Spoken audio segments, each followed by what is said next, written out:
And away they go, the drop of the Union Jack.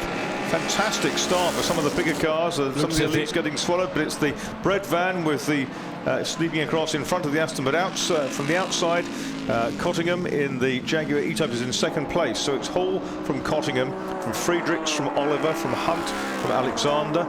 Then we've got Twyman in the little Lotus Breadvan into what's seventh place at this point. And they'll be battling all the way around the track. So much done.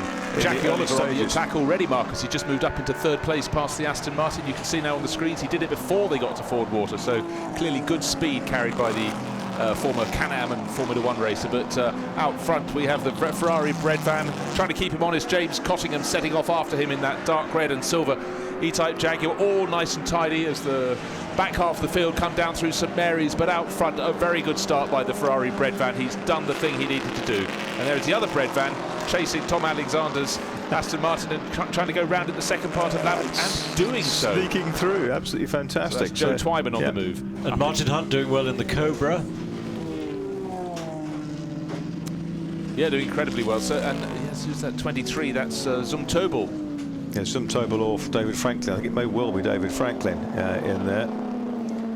Been competing since the 60s, and oh, there he goes back again. That's the second time in the length of the straight that he's passed that white Aston Martin. Two red Ferraris in very close contact behind the white Aston Martin.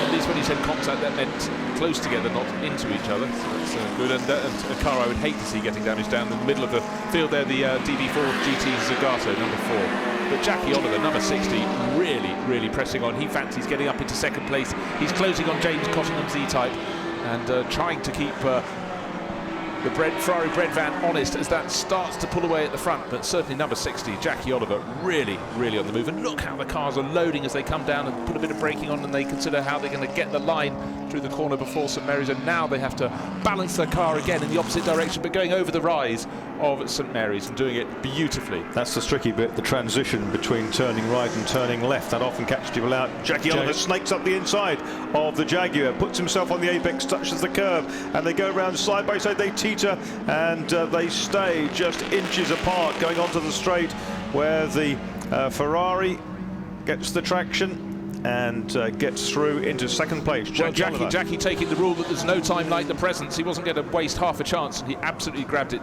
Now, what can he do about Rob Hall, who's pulling away? Set obviously the fastest first flying lap, but that battle between the little Lotus Breadvan and the AC Cobra, little and large, absolutely fabulous. Cobra power versus Lotus lightness and nimbleness, and the nimbleness wins. Absolutely. Well, Graham Capel will be very happy seeing this from the paddock. Hopefully he's got a very good vantage point, having spoken to Henry in the collection area. So it's Ferrari, Jaguar, Aston Martin, and now the Lotus Breadvan up into 5th position, and the AC Cobra with Martin Hunt back to 6th. And Ferrari, Aston Martin. And here's a replay. This is Jackie Oliver coming down behind James Cottingham. Does not want to waste any of that momentum he built up and down the inside, chuckling as he goes. I'm absolutely sure. He danced it through, didn't he? And the back was on the move, and he held his nerve.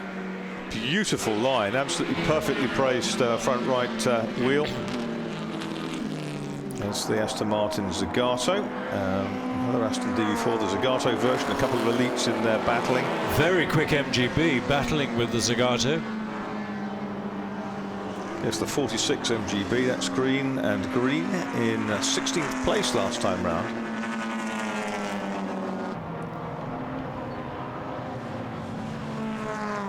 Big Corvettes making ups and around. I think round the outside of the Aston comes the 24 Elite, which is, I think, Gareth Burnett at the wheel, judging by the audacity of that move.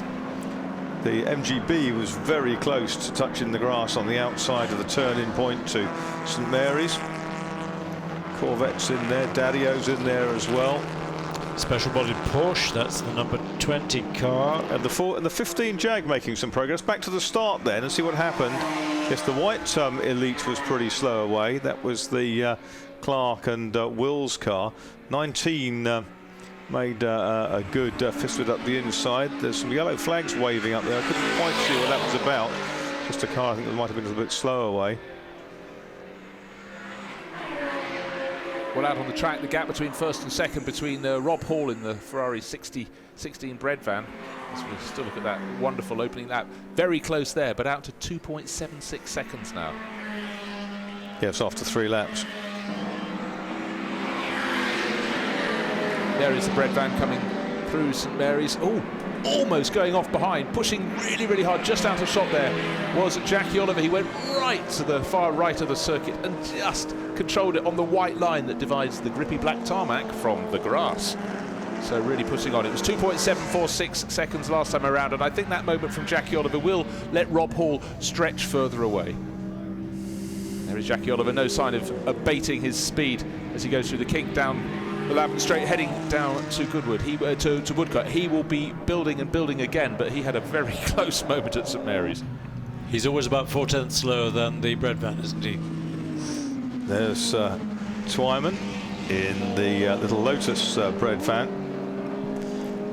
hurtling down into Woodcote Corner, braking much later than Wolfgang Friedrichs, because of course the car weighs about 1/3 of the Aston Martin. It's quite incredible. Here we have the midfield. We're, what, 4 laps into the race, and they're covering the track. It looks like the opening lap of the race, does it not? 10 cars behind the Aston Martin DB4 GT's Zagato, almost running nose to tail. Absolutely fantastic. And picking his way through from the back is number 19, which we saw have to start at the back of the grid, which was the Dalglish and James Turner Lotus Elite. So they're going well.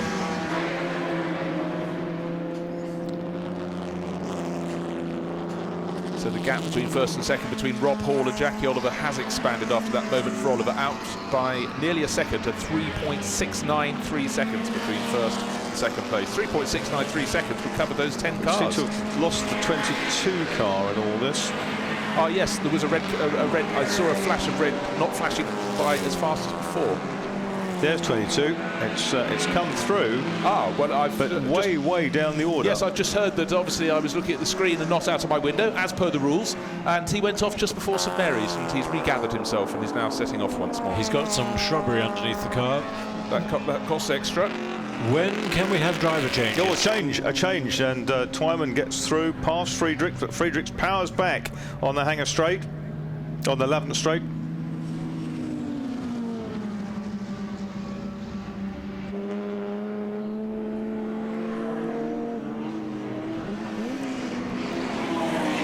Well, I feel this Lotus Breadvan is going to be one of the stars of this race, just because he is so entertaining. Joe Twyman is even going to have a look now down the inside. Of course, he's got a massive power deficit. He is lighter, though, and oh so nimble. The way he just poured it through the chicane there. Fantastic. Absolutely fantastic stuff. And of course, Ollie Bryant to get in that one, but Simon Hadfield to get in the Aston Martin. So quite potentially this battle could go all the way.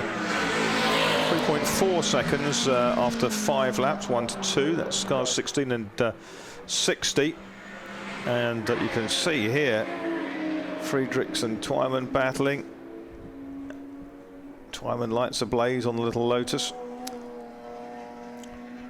Well, they're obviously having to concentrate on each other, but able to concentrate on their own lines of 16 and 60, first and second. But the gap last time around actually came down by a small fraction. So Jackie Oliver winding it back up again in the short wheelbase, number 60. So that he will hopefully get closer and closer to Rob Hall. But meanwhile, behind him in that battle for 4th place between Friedrichs and Twyman, the Aston Martin and the Lotus Breadvan, absolutely fantastic.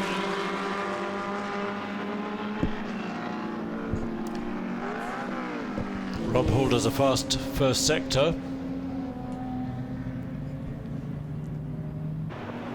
Clearly doesn't want Jackie too close.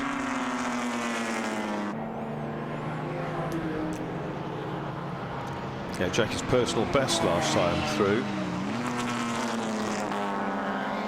That's well in touch.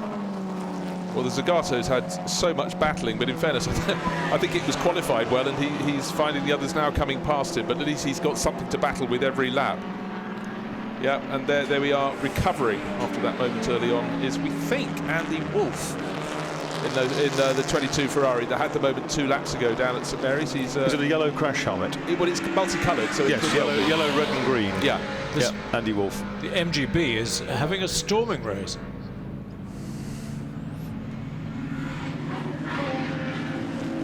Precious little change between first and second places, but certainly that battle for Andy Wolff. He's now got through that pack in Ferrari number 22, The next car up the road is some distance off, but he had lost a lot of positions. Yep. So yes, he fell right down to late teens in the order. Good elite battle going on there. That's the Bob Chalman-Acuri Shirley car, the white car that was raced so extensively in the States. Number 24, one of the few cars using its headlights at the moment, but certainly it is getting darker and darker. Gareth Burnett in that, coming up to the Morgan, which is the car of John Emberson.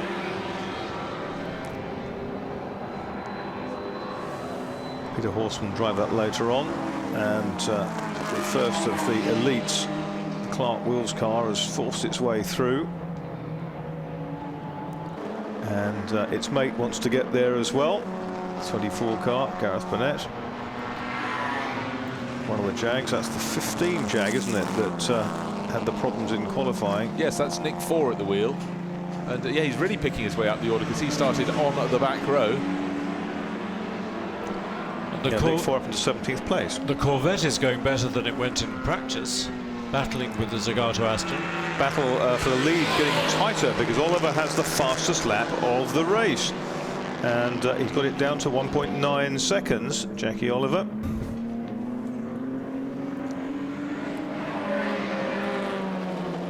So the gap 1.9 seconds now because Jackie Oliver had a fantastic lap, but looks though, as you say, Rob Hall is responding. It's a question of what the traffic is up ahead of them, but they're able to lap in the 1 minute 30s. Nobody else getting below about 1 minute 30, high 32. So the two Ferraris at the front, the Breadvan and the 250 short wheelbase, in a class of their own. But of course, we have that mixture when we get the driver changes coming up later. Do we know, is it after the 40-minute mark, the 20-minute mark, that we can have driver changes? Hand up from the driver of the dark Aston Martin there. So is he pulling into the pits? Yes, the red Aston Martin bound for the pits, I'm afraid, ahead of the leading cars. That was the Goldsmith one. Yes, it was. There's Jackie Oliver creeping up on the Breadvan. I think you're right, Bruce.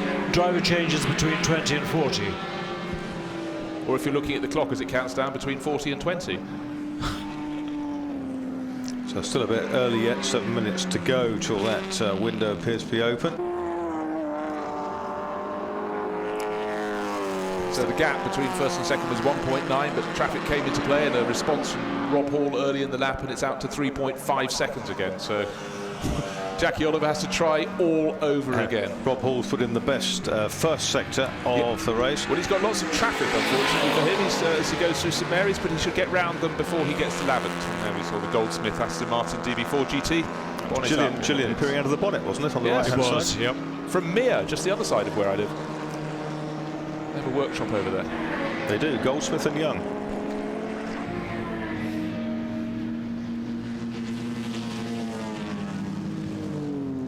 Rob Hall has really had to pick his way through, but he was suitably patient there. It'd be silly, particularly in this race, and particularly when he wants to hand the car over to its owner for the second part of the race, to make a little slip up. But now he's got past them, and Jackie Oliver has to weave his way through, and Jackie obviously very, very positive in traffic. Elite 24's been into the pits, hasn't it? So he'll be a lap down. John Goldsmith into the DB4 GT. Looks as if it's either suspension or tyre troubles.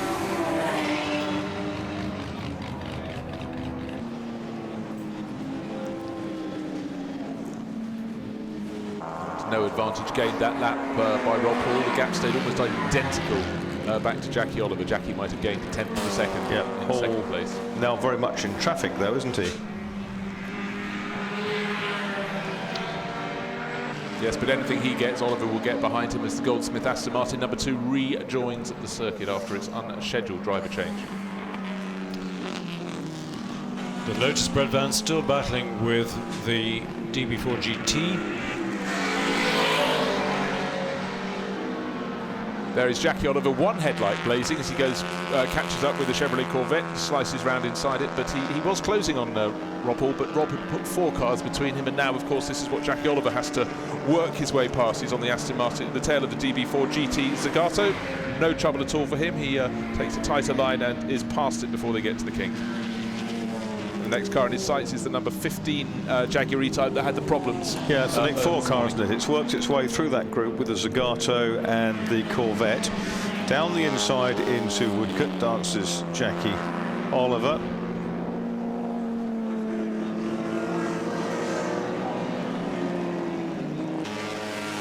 And down to Henry Hopefoss in the pits. Tell us about the Aston Martin, Henry. Gillian, what seems to be the problem? John's come in. He said there's a huge noise coming from underneath the car.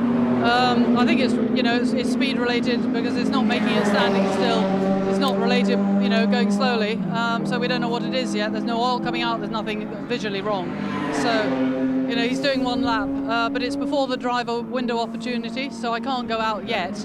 And there's not a lot of point if it's mechanically not right. But it's just run like a dream for years, that car. It's been so wonderful. So I don't know. We'll just have to wait and see. Fingers crossed. Yeah, if he says I can go out and do a lap, I'll see if I can find out what it is. Okay, thank you. Gillian, great hill climb exponent and horse rider, raced over the jumps. Yes, National Hunt, first women National Hunt champion back in the 60s. And as she clarified, of course, it wasn't a driver change in that pit stop. And there is John Goldsmith. And looking as though, well, it seems to be running well at the moment, but we can't hear the noises that he thought he was hearing when he was out before that unscheduled pit stop. So, of course, Gillian will get her go as long as John reckons that Aston Martin DB4 GT number 2 is A-OK. Certainly handling quite well there. Coming past me at St Mary's, up behind the pale green Lotus Elite. She'll gobble that up by the time it gets down to dive up the inside. Now there's the race leader, the Breadvan with Rob Hall. The gap was 3.2 seconds last time around. It looks like I think it might go out this time. It has, and Hall's done a best of all in Sector 1 and his personal best in Sector 2. So gained 0.7 of a second on that. Looking very promising. Martin Hunt in the Cobra still holding on to 6th place before handing over to Blakeney Edwards.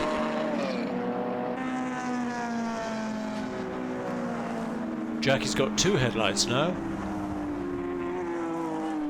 Well, as the sun goes down, the bright yellow Ferrari is bright in every way. It's certainly the most sideways car in the race. But in fact, in fairness, I think the great entertainer so far has been Joe Twyman in the Lotus Breadvan. That has been absolutely fantastic because it is just so nimble. But Jackie Oliver has been pitching that bright yellow 250 short wheelbase around with such aplomb. There is the race leader if you look at the large screens. That's Rob Hall in the Breadvan, and then 1, 2, 3, 3 cars, and then just behind him any second now will be the bright yellow one headlight. It's now got 2 headlights working on it, the short wheelbase Ferrari. At first he was running in Cyclops setting. That's right, and I wonder how Martin Halusa is feeling. He's going to take over this leading car, of which he has very little experience. And of course, the yellow Ferrari has the vastly experienced partnership of Jackie Oliver and Gary Pearson. I think Jackie Oliver's job really is to keep the Breadvan in sight. What happened down here? Jackie Oliver had a bit of a moment when I think he got stuck in behind the Morgan, and then had a bit of a wiggle past the Alfa Romeo. But survive it he did. It comes with vast experience. And then he had quite a slide through Woodcote, as if the tyres are getting pretty hot. They will be.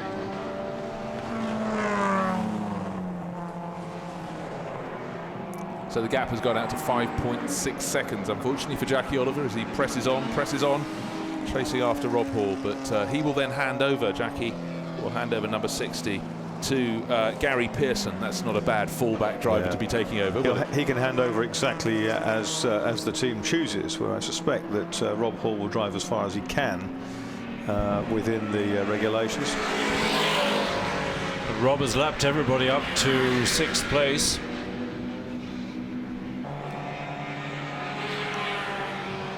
Now, the number 3 Aston Martin is in 4th place at the moment. He's 35 seconds down, but of course Wolfgang Friedrich's door looks slightly ajar on that. Actually, will be handing over to Simon Hadfield, and we know that's a formula that worked very well here last autumn. So I expect I don't know how they normally cut it, Marcus, but Does Simon normally get the lion's share of the driving? Not necessarily. No, exactly. It just depends on how they all feel it's going. And yes, he did quite a bit. Yes, you're right. That driver's door is slightly ajar on the blue Aston of Wolfie Friedrichs. Well, it'll be interesting to compare the lap times. Oh dear, the 24 elites pulled over. That was Gareth Burnett. Has that just been into the pits and then just come out and failed immediately? Yeah, went in, came out, done a couple of laps and failed. TVR in. That's the Michael Yules Paul Tarry car. But I think these are all ones stopping sort of before the scheduled time, aren't they? Because we've just got to that Well, point, but this has already been parked. Yes, or brought in, so there's an issue there. Yeah. Paul Tarry in the car, Mike Yules out of it. Oh, number 9 Lotus Elite, the white one, David Clark and Roger Wills. I think that's still with David Clark on board, bouncing across the grass at St Mary's. But luckily Yellow flags on the right, covering the Elite that's over here on the left of your screens, by the way. the race has suddenly got a whole different feel now. The light is starting to fade and the headlights are coming on, and certainly it's easier to pick them out. But yeah, and that Jaguar number 73 with James Cottingham started so well, and that's how far behind. He's 16. It's quite a lonely race. He's 16 seconds behind the second place Jackie Oliver, number 60 Ferrari, and in turn 16 seconds ahead of the Wolfgang Friedrichs Aston Martin we were just talking about, number 3. So there's number 73, but still the race has just under 40 minutes remaining. He's got to hand it over with as much of an advantage as possible. That's right. Another Cottingham. Yeah, that's his brother. They're both quick boys. James generally the quicker, certainly the more ambitious.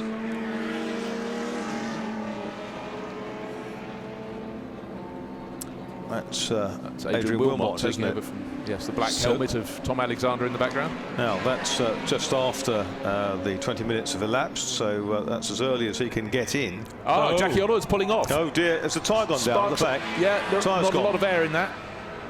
It's happened before on this car. They lost 2 tyres at Donington a year or so ago, and I think, yeah, the rear left's gone, hasn't it? It has. Yeah. Well picked up by the camera crew there.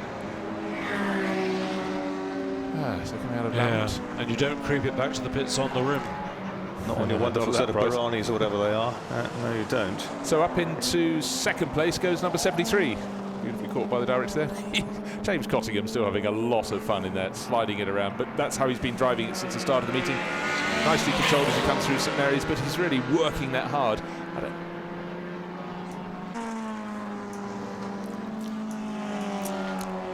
Here we come up into Madgwick corner, and this is Jackie Oliver. What happens?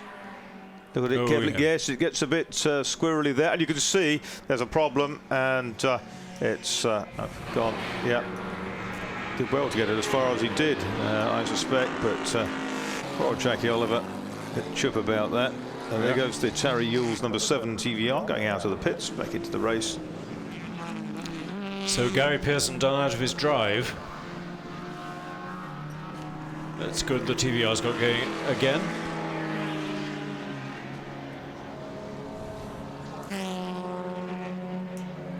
So just waiting to see what the gap is now between Hall and the Ferrari Breadvan, number 16, which is leading. Actually, the pits are getting really remarkably busy, and there it is, 25 seconds back to James Cottingham in the 73 Jaguar E-Type. We've now got a few cars littered around the edge of the circuit. We've got the number 24 Gareth Burnett, Birch.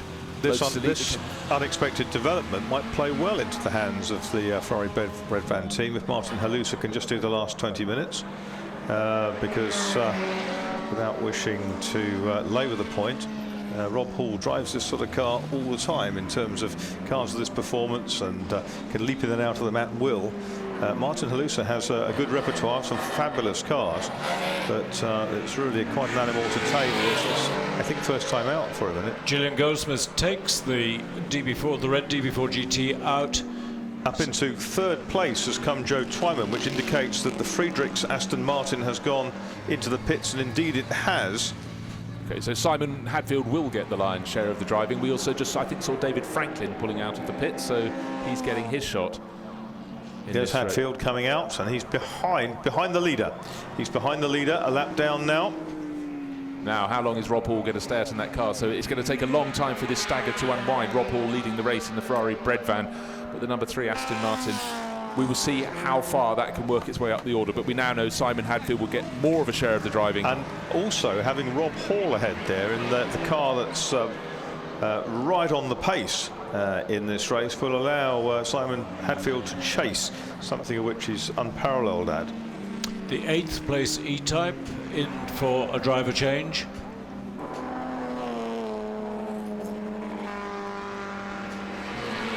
Slips down into 10th.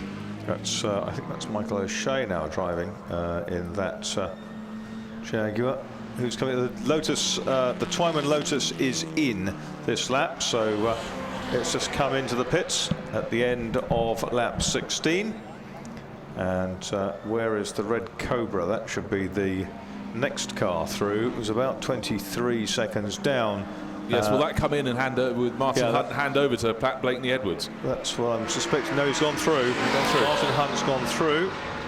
And is that a handout to the Henry down in the pits.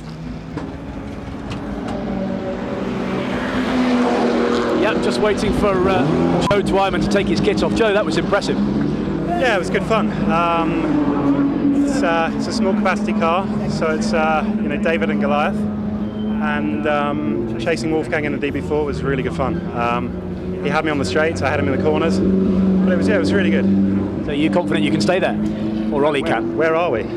You are 2nd or 3rd, I think. Well, Ollie's very good, so yeah, fingers crossed he'll do a very good stint.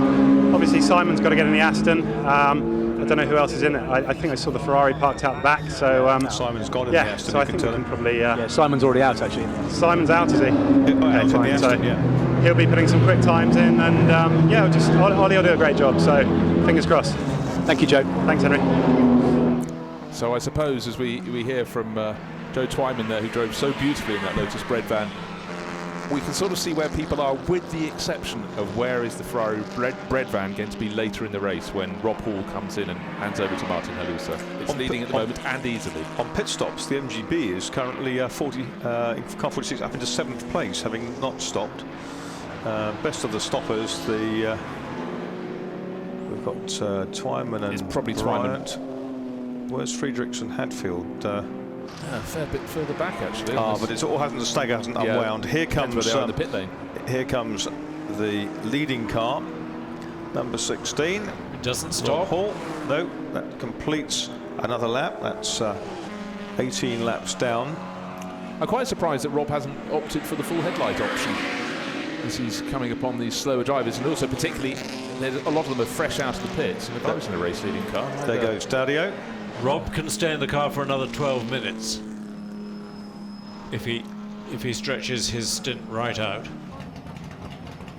So the number 1 is in. That was Martin Hunt, is handing over to Pat Blakeney Edwards, who was actually very quick on that last lap, so who's clearly keen to get back in and hand over to Pat Blakeney Edwards, and off it goes, the big Cobra.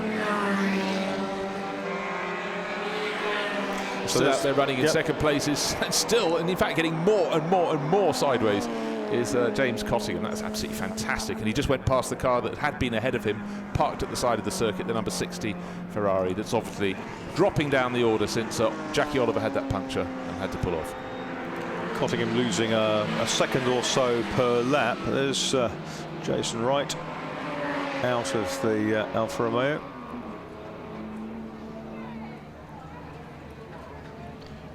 Just yanking the belts down there.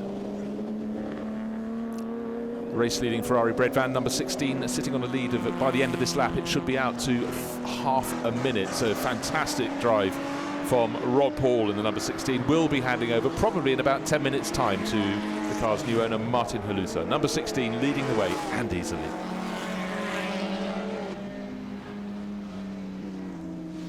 So the Alfa is out. I thought I saw the Morgan in the pit lane and with not a great deal of activity around it, but it may just have been a driver change.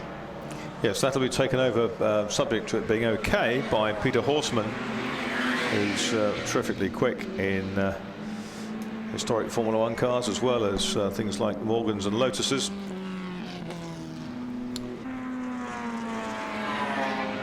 Here comes Hadfield in the Aston Martin 1 GRE. Just going to be interesting to see Simon Hadfield's times in that car. Let's see This is his second flying lap, so we'll see what he can do. Down in 8th place at the moment in the dark blue Aston Martin, and swinging it past the Coda Tronca Alfa Romeo through St Mary's, and being chased by the number 15 Jaguar E-Type, but pulling away easily because this car very quick indeed in the early part of the race. And now Wolfgang Friedrichs has handed it over to Simon, and we do expect to see him taking chunks out of the cars ahead of him. Not out of the cars, but of their lead. Yes, they're leading the group of cars that has stopped. Hadfield in 8th place in car number 3. Best lap for that car so far, a 32.899. Last lap a 33.644. Making the most noise on the throttle as he comes past me at St Mary's, blipping away, trying to balance the car, is Pat Blakely-Edwards in the number 1 AC Cobra, running in 11th place overall, the 3rd placed of the cars that have pitted. So look out for the bright red and white AC Cobra, Pat Blakely-Edwards. We're into the second half of the race now, and here comes the 73 Jag. Wondering whether the Cottingham boys will go half and half, particularly as James has found himself buckled up behind a group of 4 other cars here. Well, they won't, because they're already past the halfway point, so bragging rights to James. And he's gone on for another lap. Just saw him flash past there he is, going down towards Magic for one more time. Julian Goldsmith still out in the red DB4 GT, about to be gobbled up by the Cottingham E-Type. 32.7 seconds now, the advantage. It's the Dalglish car that had the problems at the start and went to the back of the grid from the middle. Driver change, Turner Dalglish. First part of the race it was James Turner on board. Now it's Ian Dalglish taking over, number 90. The Canadian has a lovely collection of cars. Added a couple over the winter. So the DB4 GT Zagato has just come into the pits. That was up into 4th place for Richard Mines. We'll be handing over to Ludovic Lindsay. Still making the most noise as he passes me is the number 1 AC Cobra. Last time around set that car's fastest lap in 10th place now, lapping 1 minute 32.8, which was actually just about as fast as the previous lap from Rob Hall, who, as I says it, just does another faster lap, 1 minute 31.1. So the Breadvan totally in control at the moment.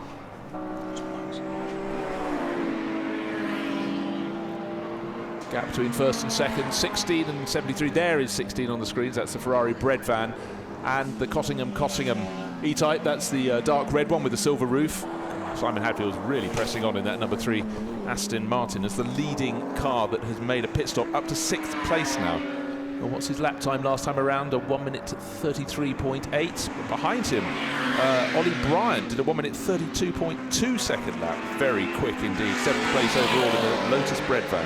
The green MGB is currently in 4th place, but of course will drop right down when a green hands over to a green. Yeah, so the top 5 cars have eschewed coming into the pits thus far.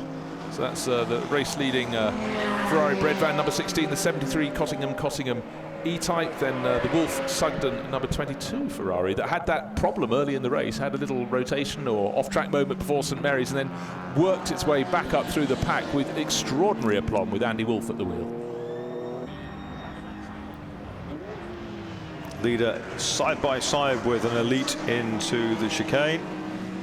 And coming in this time, no, it looked like he was. He slowed and I think thought about it, but has gone on. So 22 laps down for Rob Hall. He can drive another 4 laps or so to be within inside the window. The 46 MGB, which has been running 4th, 3 laps behind the leaders. MGB then, just by leaving its pit stop late, up to 4th, and that's the greens.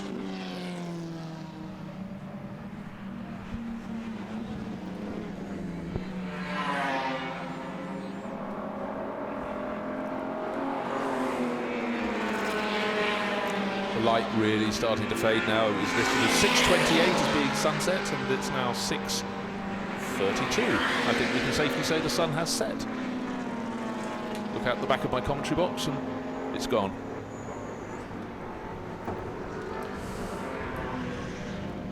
This is the battle around 10th, 11th place. E-Type Elite bit of smoke coming out the back of the Breadvan at the moment. It's turned to toast. So a 37-second lead. I reckon he'll probably come in next. Mind you, had the feint last time, Marcus, didn't he? He's thinking about it, but he could easily do another couple, another lap and a bit to be on the safe side. Only 4.4 seconds between Simon Hadfield in 3 and Ollie Bryant in 79, that little Lotus Breadvan. And he's lapping faster. And he's lapping faster, absolutely. Not by much, but a little. That's nibbling away, isn't it, at the deficit. 23 laps down to our race leader.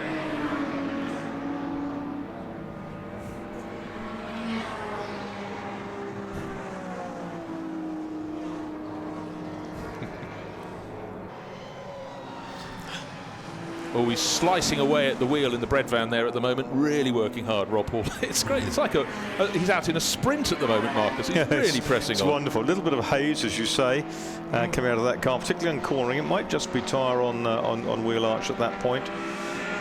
Difficult to tell from the angle. 39, nearly 40 seconds he leads by now. He's pulling out a couple of seconds a lap. Now, is the rule about driver change he has to enter the pit lane or exit the pit lane at the 20-minute mark, or the 40-minute mark? It's just between the two. I think it's got to get into the pits. Yeah, I think so. Quite difficult to police otherwise, I think.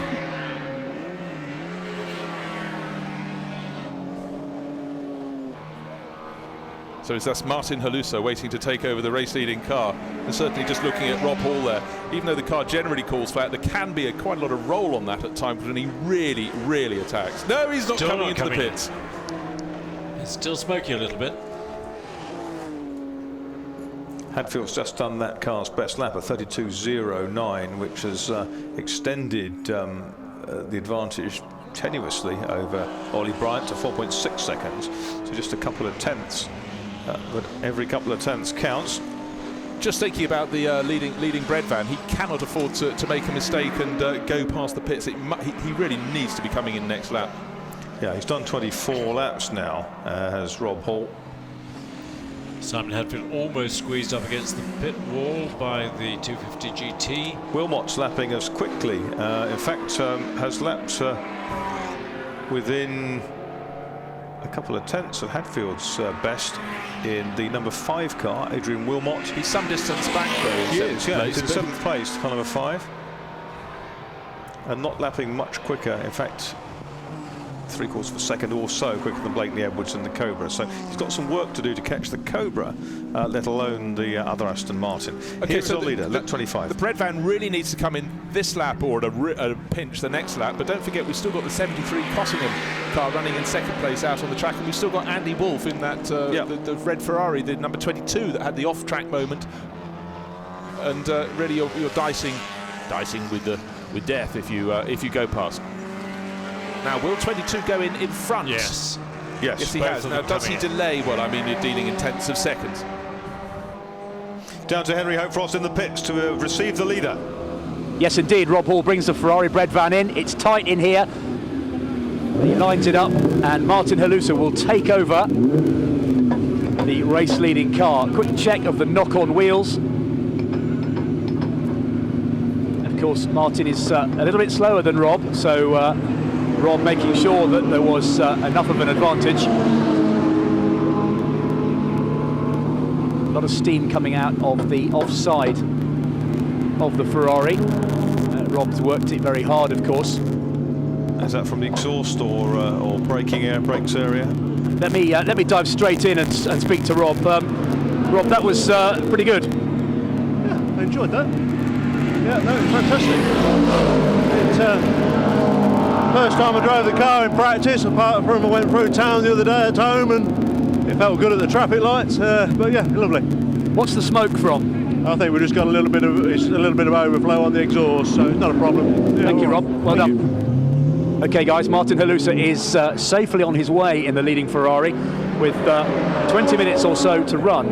in this final stopped race. as well, Henry, at that point, and they were 42 seconds behind when James Cottingham brought 73, the Jaguar E-Type, into the pits. Well, I think they'll probably steal a bit of time in the pits because it was a fairly leisurely changeover to Martin Halusa. But I tell you what, when Henry was speaking to Rob Hall and he said he just taken the Breadvan out downtown, what a great thought. I think I might move to Bourne to see what goes down the traffic street. lights, didn't it? So there, looking on screen, that's the Friedrichs Hadfield number 3 Aston Martin. Brian, 2.9 seconds behind him. Exactly, So got to keep moving. Yeah. And lapping as fast is still Audrain Motorsport, who's now moved up to 6th place in the number 5 Aston Martin. So he's not close enough to be able to challenge those two, but he's showing what the Aston number 5 could do.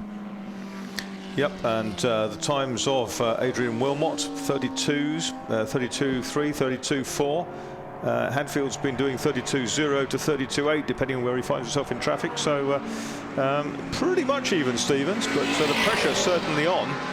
And Bryant, the fastest Sector 3 of anybody in the race last time round. Down to Henry in the pits. Who have you got there, Henry? I've got James Cottingham, Marcus. James, you were making the Jaguar dance out there. Yeah, well, it's very important in the car to save the tyres as best as possible. So for the first after the third lap, I was actually trying to take it quite easy, but you've really got to push on to get the lap time out of it. And then once I saw the short wheelbase was off, I thought, well, I've got to get a good lead for Jeremy so that we can try and leapfrog the Breadvan for the pit stops or after the pit stops. So see what happens. It was a shame when we lost the Ferrari. Yeah, I mean, at the start, obviously, I got past the DB4 GT.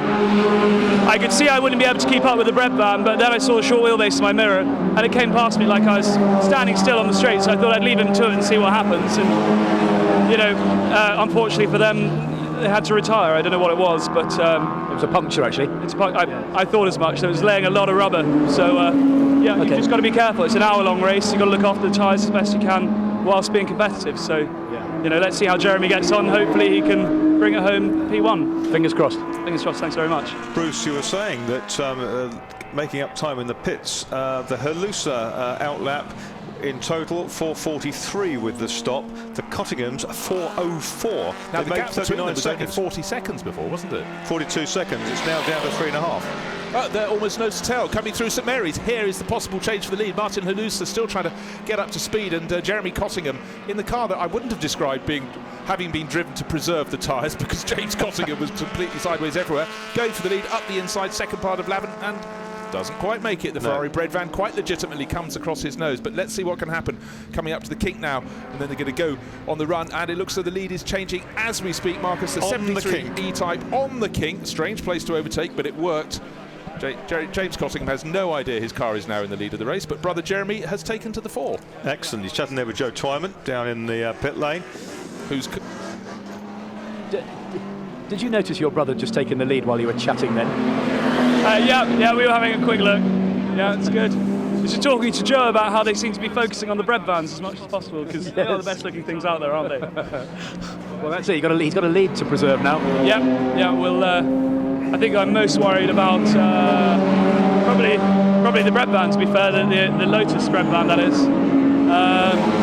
So we'll see how he gets on, but I think he should be able to hold it. What time is Jeremy doing? Well, there we go. Have you heard this banter down here, boys? Twyman winding up Cottingham. Yeah, look at those guys. Simon Hadfield in third place in car number 3. He's only 4.1 seconds behind Halusa, and last time was 16 seconds a lap quicker, and 9 seconds a lap quicker than the race leader. And Ollie Bryant's just over 2.5 seconds behind him, and is even faster than he is. Excellent. 16 minutes to go. So we have 73 leading the race by 3.7 seconds last time around. The light is falling at St Mary's. That is the 73 with Jeremy Cottingham going over the crest, down the dip and up towards Lavin, looking behind. And that's where, down to fourth Hadfield place. second, and Brian's third at St Mary's. Yep, it's all happened in the space of less than a lap for the Ferrari Breadvan. It was leading at this point last lap as far as the kink, and then Jeremy Cottingham went past. And so Martin Halusa is going to have to try and find some speed so he doesn't drop any more positions, but he's got a 25-second gap back to the AC Cobra, or maybe slightly more than that, of Pat Blakely-Edwards, who comes rumbling past me at St Mary's. But out in the lead of the race is Jeremy Cottingham, And in second place now, Simon Hadfield. Third place, Ollie Bryant. But he has the potential to catch the Aston Martin of Simon Hadfield. And there is the Lotus Breadvan with Ollie Bryant. And number 79 going down to the chicane to end yet another lap. He's going to be held up, I think, by the Abarth, isn't he, through the chicane. So we've got, at the end of 27 laps, Cottingham Jeremy leads by 3.1 seconds from Hadfield, who took 5 seconds out of him last time round, and 2.7 seconds behind Hadfield is Bryant in the little Lotus, number 79. Halusa is in 4th place. He's lost another 5 seconds. Well, his lap time, Halusa's lap time was 1 minute 46 on that lap, and Hadfield did a 1 minute 33. 13 seconds quicker. This is the key moment of the race, isn't it? There's next few laps, and Hadfield sides through in number 3. He can now see that's the leader ahead of him, isn't it? That's Jeremy Cottingham, as they both go there about 3 lengths apart, going through past you, Bruce. Absolutely fantastic. I was actually just feeling for Martin Halusa there, because I'm thinking he hasn't driven the Ferrari Breadvan very much, and now with the light dropping, it's harder and harder on a circuit he doesn't know very well to spot the turning in points and the braking points. And there we have the battle for the lead. Jeremy Cottingham in the inside Jaguar with 73, and look at Bryant just holding off Simon Hadfield, and Bryant is catching the 2 of them. Absolutely unbelievable. And there's a new leader, and Hadfield swept past, and he's ahead going down into Woodcote. He swept past just out of our view. And here's the Breadvan slicing past Daddy-O, the Elite with a rather glowworm headlight. So 1GRE leads the way. A bit of a mistake there from Jeremy Cottingham. I think he was looking at the Lotus Breadvan in his mirrors, and he braked a little bit late for the chicane. Had to come off lost a fair bit of momentum, and now, of course, he has more power, so he'll pull away down the start-finish straight again. But that Breadvan is absolutely potent. And up the inside into second place goes Ollie Bryant at Madrick Corner. James was right to worry about it, wasn't he?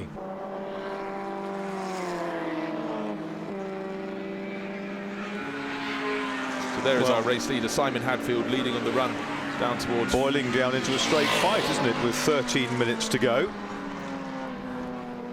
Certainly is getting harder to pick them out as they come down the hill towards St Mary's, looking for Simon Hadfield in the number 3 Aston Martin, and there he is going past St Mary's now, and now is the Lotus Breadvan, and then dropping back is Jeremy Cottingham in the 73 E-Type, number 73 in 3rd place. And I have to look some way back to try and find the Ferrari Breadvan. He hasn't come into view as yet. Hadfield's trying to work his way past the red Aston Martin. That's the Goldsmith car, isn't it? With Gillian at the wheel now, yes. And round he comes on the kink. He takes that advantage through. Change of 4th position. Pat Blakeney Edwards in the number 1 AC Cobra before he got to St Mary's has gone past the Ferrari Breadvan. So Martin Halusa took over in the lead, but unfortunately has now slid back in number 16 to 5th place. And there's Bryant. Can Bryant dive through before the chicane? He needs to be doing this. He can. And he's made it. Brilliant stuff. Past the Goldsmith Aston Martin, so 79 now sets up. It's just so clear to see the gap between them. Let's see, 1.1 seconds, 1.3, oh, 1.7.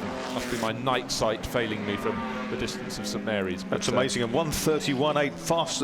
Bryant set that car's fastest lap of the race. 1:31.818, 1:30.209. Remembers the fastest lap by Jackie Oliver on lap 7.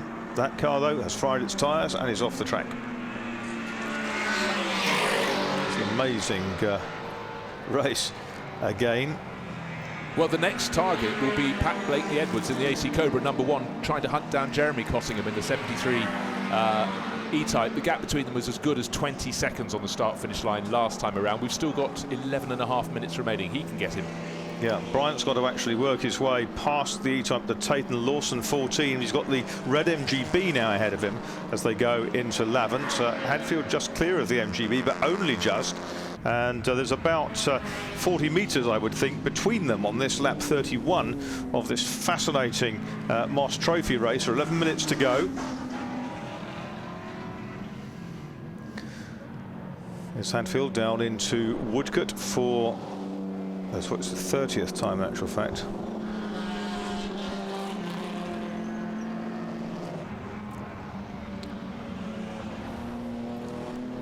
Hadfield coming up against a couple of slower cars. But it's, Marcus, it's such a great experience for historic racers to get some night racing under their belt, isn't it? Certainly is, and it's not, not everyone's cup of tea. No, it's a rare some are much treat, more adept than others, and some just think, "Whoa, let's put the co-driver in for that bit."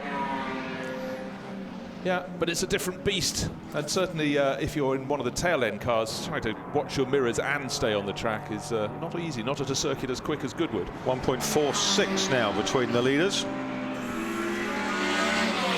Cottingham's 11 seconds behind in third place.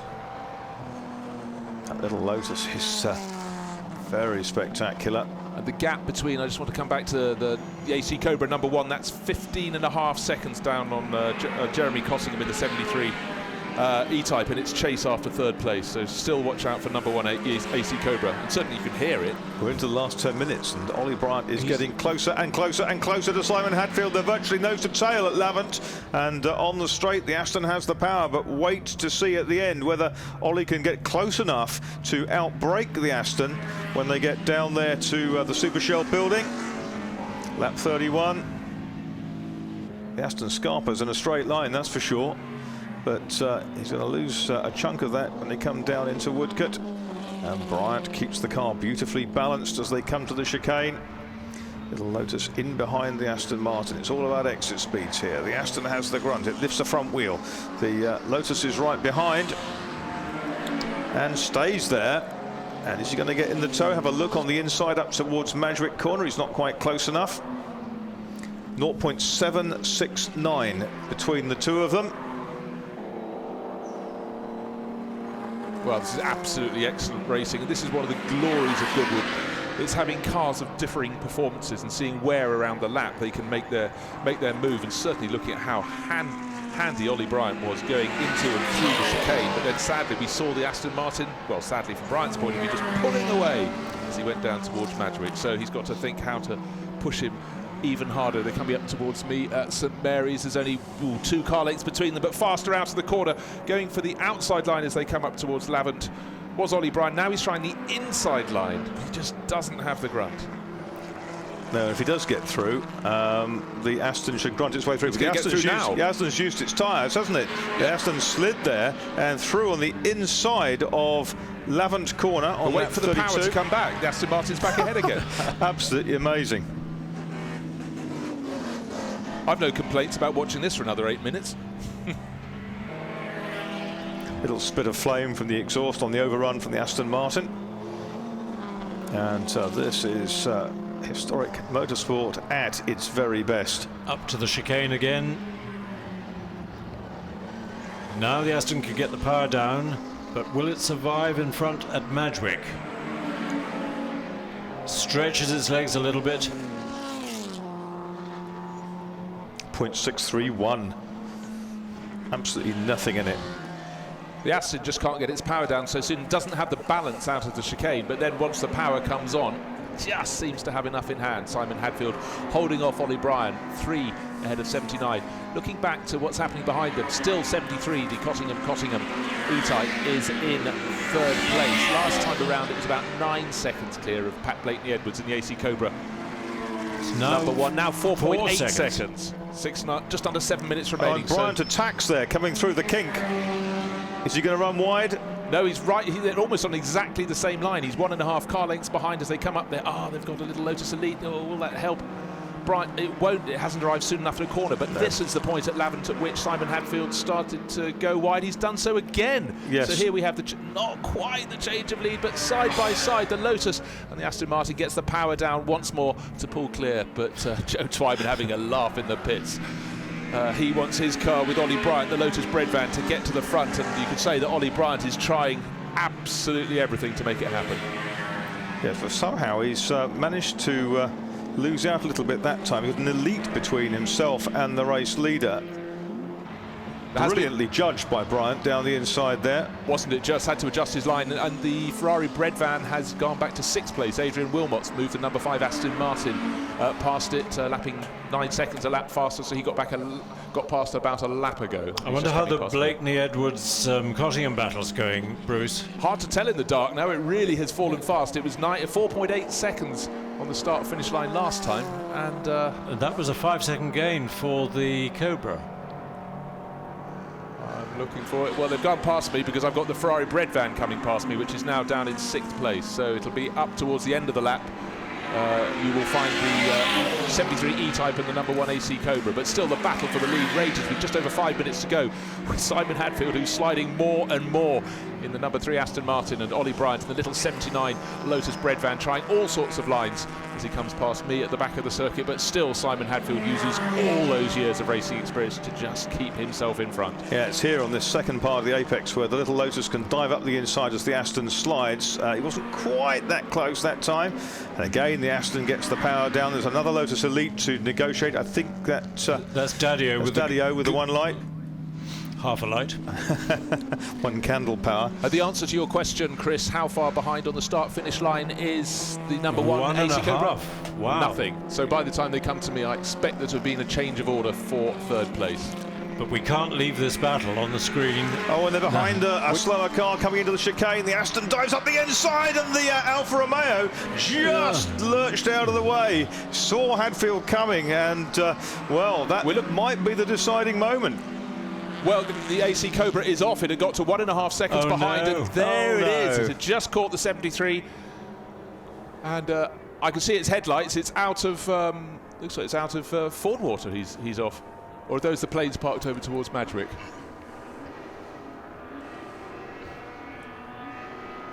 Can't quite pick out where that is. I think that's down. It's towards Ford water. Yeah, I can see some headlights after the kink, on the isn't it? Yeah, after the kink. The first kink at Forwater. So the Lotus has lost a few lengths in that muddle in the chicane. 3 and a bit minutes to go for Oliver to catch up again and squeeze past Simon Hadfield. But there's a lot of traffic out there. Yes, it's suddenly coming in great thick bunches out at the back, so 1.8 seconds. Oh yes, it's really slightly going against him. The Lotus Breadvan having to go round the outside of the MGB there. Yeah. Now the race really does start to feel very different when you've got the head-on shots, looking at all the headlights coming towards you. It gives you that sort of feel of Le Mans we all know so well. Now Oliver's got a gaggle of cars to manoeuvre past.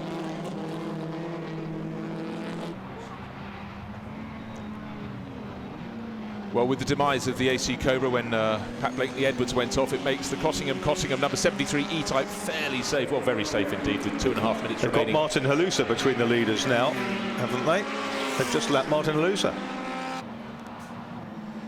Yes, yeah, that seems about right. There is Halusa in number 16, the Breadvan. Gap 1.4, so Twyman Bryant homing in again, but only 2.5 minutes to go. So this lap and one more. There's Ollie Bryant in 79. Chasing down the Aston Martin once more. And look at this, he's getting very, very close. He's very determined. Down to about 2 lengths, 3 lengths. Again, he carries more speed through St Mary's, but then as Simon Hadfield gets the Aston Martin straightened up again, he can hit the loud pedal and pull that little bit clear. But this is where it keeps on being an advantage for the Lotus. Now he's looking on the outside. How much is Hadfield taking out of his tyres by going sideways through the second part of the corner? Did you see Simon had to brake, probably for the first time, but into St Mary's, which he hasn't done before. But he decided to leave about half a width on the inside, so telling Bryant that there's no way you're going through the inside check. You might try around the outside if you dare. It's not going to work, is it? Well, it's not the last lap. No, it's not the last lap. It's absolutely fascinating. Brilliant racing. Into the chicane they are, nose to tail once more. At the end of this, the 36th lap, 1 minute and about 15 to go as they cross the line. Clear track ahead of them. That is good news. So it's going to go down to a straight dogfight. No interruptions by anybody else. The Aston can stretch its legs a little bit. 0.58.